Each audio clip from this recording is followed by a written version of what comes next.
Okay, so I got another one of these budget quads from TCMMRC.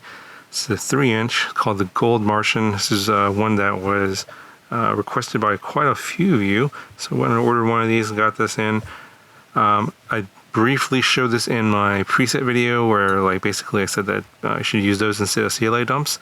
And I actually, well, I'll talk about, I don't want to give away that yet. I'll talk about that later. But yeah, it's a 3-inch, basically freestyle type of drone battery on top here. It's got these motors that you've seen before, LAL 3 1408 motors here. I believe these are 3750 kV according to the specs on the product page. This was on the Eachine LAL 3, so obviously they have some sort of relationship with Eachine.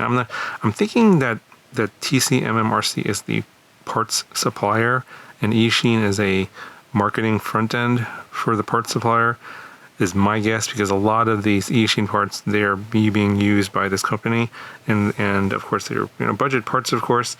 The stack here is a 20x20 stack, 20 amp 4-in-1 ESC BLLES, F411 flight controller. It's the same stack that was in the Concept 195 5-inch ultralight in the previous video. That's the exact same stack, I believe, and also the same video transmitter, a 20x20 smart audio video transmitter. Of course, they did not set up smart audio, but I actually enabled it. It was pretty easy. I just soldered a wire. Enabled it. It's, I think, 200 milliwatts, 25 to 200 milliwatts power switchable. And then you've got this generic camera here. It's got a 2.1 millimeter lens on here, so it's not a super wide field of view, especially if you're doing a lot of proximity flying. I am okay with flying with this because I'm sort of used to flying lots of different cameras, but I think a lot of you that can only fly super wide angle cameras are probably not going to like this camera. But of course, for those of you that are super experienced, I'm not sure why you're investing a lot of money in a $90 quad. I think most of the people that are into this kind of ultra budget quad are probably people that just can't possibly afford to spend any more money, or they just are unwilling to spend any more money, and they just want to see what can I get for spending as little money as possible. So we'll talk about pros and cons here in a second. There's this TPU part in the back here which I left on. It's just extra weight, but it is for GPS, of course. No GPS included. You have to obviously add that on your own and use a UART and all that, but that's there. If you want to turn this into a GPS quad, they do include a really long antenna for some reason. I think maybe if you want to use this for some longer flights, cruising and that kind of stuff, maybe a little bit longer distance, the bigger antenna might help. I did have no issues with video. I was flying at 200 milliwatts and not too far away most of the time. Pretty good video. So yeah, maybe the longer antenna helps there in that case, because usually they include these little short antennas that are right next to the quad. Sometimes you get a little bit more interference there. Now, these aren't the original props on here. These are some old school gem fan props. I just threw these on here because I grabbed once I broke the first set.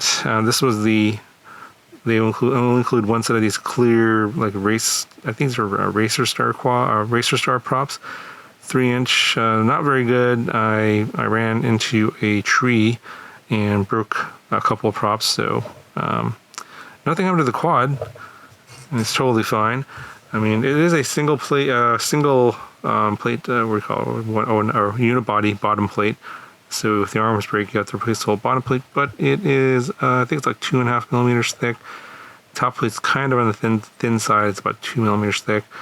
But yeah, this is one of those where if you break the bottom plate, you're gonna have to swap it all out.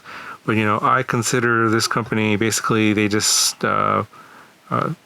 put parts together and put a default tune on here, and they kind of leave it up to you guys to sort of figure it out. The receiver is the same as on all the other models. This is a plug back there with a server connection. It's set up for S-Bus out of the box, but you know, obviously I didn't use that. I used a Express LRS receiver, which is right there. Actually, you can probably see the end right there to the bottom. And if you do that, you do have to solder to the board. But yeah, that's that's what I think. If you're looking for ultra budget, this basically they just take some parts, put it together, put it in a frame, and then that's the quad you're getting. So this is how much it weighs, 156.9 grams. And then I flew it with this 4S850. This is these new high volt G&B batteries that I got recently. Still testing them out. I know you guys are waiting for a video on this one. Still not quite ready to put all that into one video, but bottom line is, so far so good. I like them so far. I am continuing to use them. Just be patient. I got tons and tons of other videos to make before I can make this one, but yeah, it will come eventually.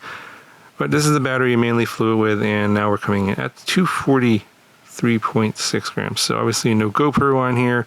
If you want to know if this can carry a GoPro, probably how much they'll probably add on another 160 or 170 grams for a GoPro. For a full-size GoPro, that's how much that'll weigh. It'll get you way over 250 grams. Naked GoPros are going to be probably in the 40 to 50 gram range once you add the mount. So you're going to get closer to 300 grams with this battery. So in terms of the previous video I made on this one, where I briefly showed this, where I was applying a preset, I think I applied something that was actually for a 3S setup. And I thought that would be okay, and it turned out it really didn't fly that great. So I'm actually not going to be showing you any flight footage from that, because I flew maybe for like a couple minutes and I realized, okay, this preset sucks, at least for this quad, which is not a big deal. So I just went back to Betaflight and applied a different preset. I'll put it up here on the screen which one that was. I'm not sure if I tweaked it or not. I might have tweaked the sliders. So in case you're wondering what is actually on here now, I'll put the picture of the sliders here. So if you do happen to get this and you want to put these props on, match the sliders, and you should be good to go. Just apply that preset and then adjust the sliders, and you'll have my PIDs basically. I went with these props because I just had a whole bunch of them sitting around. They're nothing special. There's probably way better props out there, but it flies fine on its own. This camera here has a lot of jello. It's a cheap camera, of course. I think I've seen them on AliExpress somewhere for like 10 bucks, whatever. I'm not sure why there's so much jello, because it is hard mounted, and these props aren't particularly super unbalanced. These motors aren't the greatest. They are the bearings are kind of rough. Yeah, they're not the greatest in the world. Obviously this is super budget. You're getting a whole quad here for under 100 bucks. So as I always mention in all of my videos regarding quads from this company, is you do ultimately get what you pay for. It will fly, and it's, relatively speaking, it flies pretty good for the money. Assuming that you kind of have an understanding of what you're doing, because it is bare bones when you get it. Like, it's no receiver. You do have to put your own tune on there, and you do really need to double check everything. Like, one of the things I noticed, I think there was this motor here in the back. Oh, I forget, one of these motors was not spinning correctly. It was spinning the wrong way, so I had to change the motor direction before I put the props on. So, that's one of the things about being an experienced pilot, is you just know how to check those things, even though you get it from a manufacturer. I've had this actually happen from another company. I think, what was it, G-Lang or one of those other companies. They sent me a quad. This was a long time ago. Very, very rarely happens, actually, where the motor was going the wrong way, but I always check that before I put the props on. So no matter where you get a quad, that's just a basic fundamental thing you should do when you're doing your quad setup, is you just check everything, make sure it's working as you expect it to work, so that when you go and fly it, it's going to actually fly and not like fly into your face and cut your face up. So just basic safety stuff. I did check it, and there's, oh wow, that motor's not spinning the right way, so I just fixed that. So just stuff like that, you gotta check it. It's just it doesn't really matter which company you're getting it from. Just double check everything. Make sure that the orientation of the board is correct, the motors are spinning correctly, put the props on correctly, make sure that fail-safe is working correctly for your receiver. Just basic fundamental things that most experienced quad pilots will do. I'm not necessarily, it's not a knock on this company, because it doesn't really matter who it comes from. You really do have to just make sure that everything is working as you should expect it to work so that you get a good flight out of it. If you just throw props on and not double check anything, and then the first thing you do, I know it's actually kind of shocking, but there's people that will grab a quad out of the box they just bought, bind and fly, put a receiver on there, they don't double check anything, put the props on, maybe they're on backwards, whatever, arm it, full throttle on the first flight right away, and of course it goes flying into someone's face, and they're like, I'm not buying anything from that company again. Well, user error typically. That's basically what I've seen most of the time. So, it's usually they put the props on wrong, or they didn't check the board orientation, or something like that, or some disaster happens. Anyway, I digress.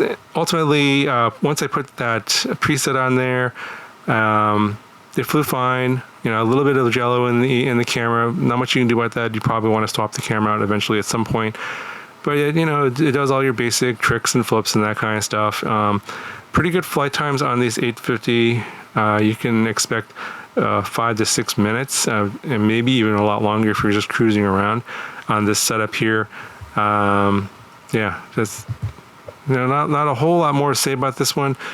It's not like the most amazing 3-inch quad I've ever flown, but it's not the worst either. It's pretty run-of-the-mill, but this is about what I expected anyway from something like this. And for the $90 that you're spending on this, plus I think $10 shipping around there, depending on where you live, it's pretty good value for what you get. Now, I know that I've been seeing a lot of comments regarding the price. Prices that I tell you are in dollars, and right now, because of the way the global economy is, the currency exchange rates are really out of whack. So while it might be $90 to me, because the US dollar is so strong compared to other currencies, especially in like Europe, the euro, and like the British pound, the actually is much more expensive in terms of what you might pay in a different countries. So it has to do with the currency exchange rates. I don't, it has nothing to do with like, I'm saying it's $90 and it's false information. I'm not sure why people think it. People are saying that I'm lying. It has to do with the currency situation. I believe the Chinese companies, they price everything based off of dollars, and then they adjust it according to whatever currency you're in the country you're living in. So that's why you're seeing like these price discrepancies. So it might not be such a great deal, but all the other companies do the same thing. So this might be, whatever, 120 pounds in England, and if you look at something like from a different company like iFlight, it's going to cost you 300 pounds. So, it's all relative, right? It's not, it's not like this is overpriced compared to the other, other products out there from different companies. Anyway, I digress again. Link down in the video description if you want to check it out. That's going to do it for this one. Talk to you guys later.